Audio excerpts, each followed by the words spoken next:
Hello, my name is Claire Clark and I am the Senior Partnerships and Engagement Officer with NASS. I have a background as an advanced practitioner in occupational therapy, specialising in rheumatology and pain management.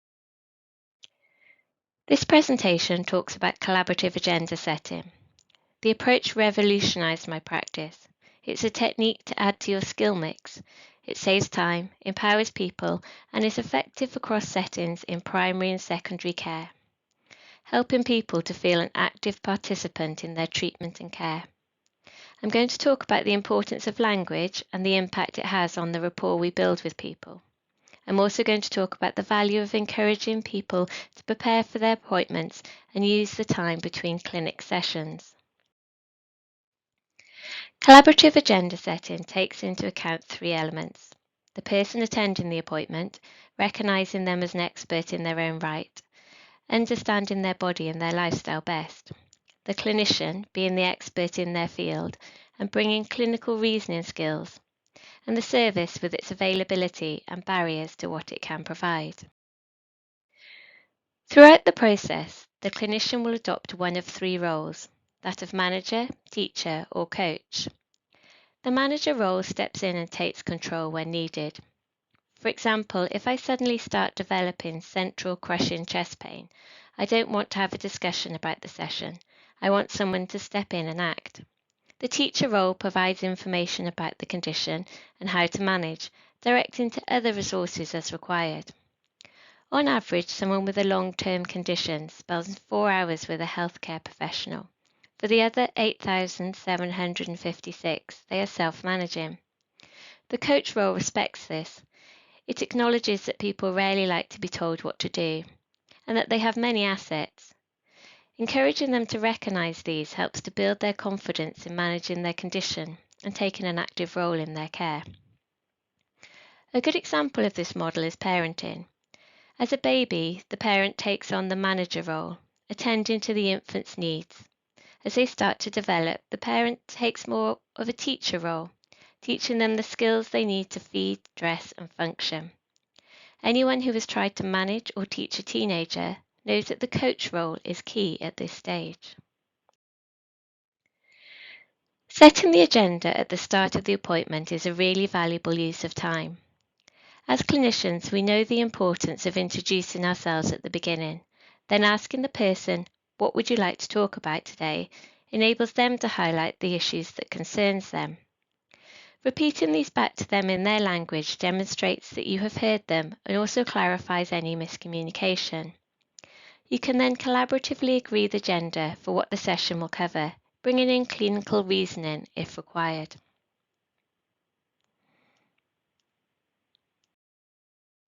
When I first began using this approach, I was concerned that people would reel off a long list of issues.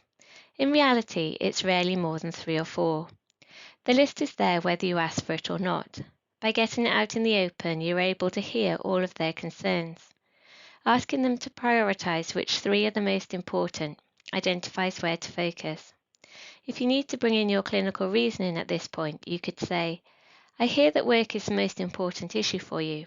I can provide you with some information and details as someone who may be able to advise. You mentioned that you have a rash. Is it okay if we explore that first?" This is a collaborative approach, acknowledging what is important to the person and bringing in your clinical reasoning and highlighting what the service is able to offer. On average, it takes 90 seconds to explore an agenda. This time is well spent. My husband is a GP, and when I first introduced this approach, his response was, "I only have 8 minutes. I don't have time to do this." 2 days later, he said, "Yeah, that thing you talked about, that really works." And now he's a real advocate. He says that by getting the list out at the start avoids the door handle moment, when someone is about to leave the room and turns around with the issue that is really bothering them and then needs to be addressed. The language we use can have a big impact on the rapport we build with people. People will often tell you all of the things that have been going wrong. By asking them what has been going well with your condition helps to create a positive mindset. Revisiting the fact that people don't like to be told what to do, it can be helpful to ask before advice.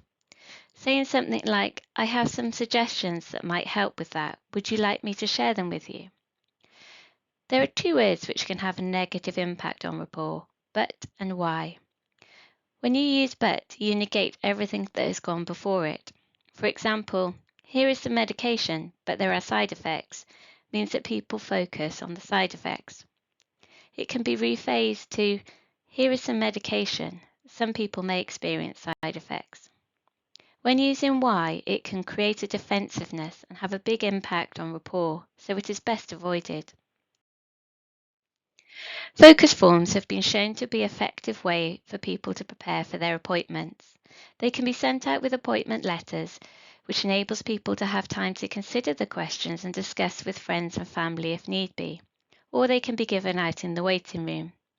By asking the questions, "What would you like to talk about in the appointment?" enables them to highlight the issues that matter to them. The "What is going well?" question creates a positive mindset and highlights the assets they have. The final question identifies their expectation. There is a link at the end of the presentation to download a copy of the focus form. Often, time is taken up in appointments by recording monitoring questionnaires. Evidence has shown that when people complete these between appointments, they show a more accurate interpretation of how the person is doing. By using apps, people are able to monitor their condition in a visual format and discuss this in their consultations. Alternatively, encouraging people to use a management plan to record their tools and techniques that they use to manage their symptoms recognizes the assets they have and ensures that they feel an active participant in their treatment and care. There is a link at the end of the presentation to a management plan. When people identify issues in their list, it is possible that some of these may be addressed by external resources.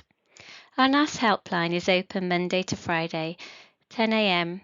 to 4 p.m. and can be accessed by phone or email for advice on living with Axial SpA, PIP and benefits. Our website is a resource where people can access information quickly, while NASS My Life has more in-depth information. Your Space is an online self-management program with monthly webinars. Our guidebooks cover topics in more detailed information, and there is a link at the end of the presentation where they can be downloaded or ordered. Our network of branches offer regular physiotherapy and hydrotherapy run by qualified physiotherapists. Details of their locations can be found on our website. In summary, this presentation has talked about the importance of setting an agenda for the appointment, explored the language used and how this impacts rapport. We have looked at the value of using active monitoring between appointments and discussed the resources that are available.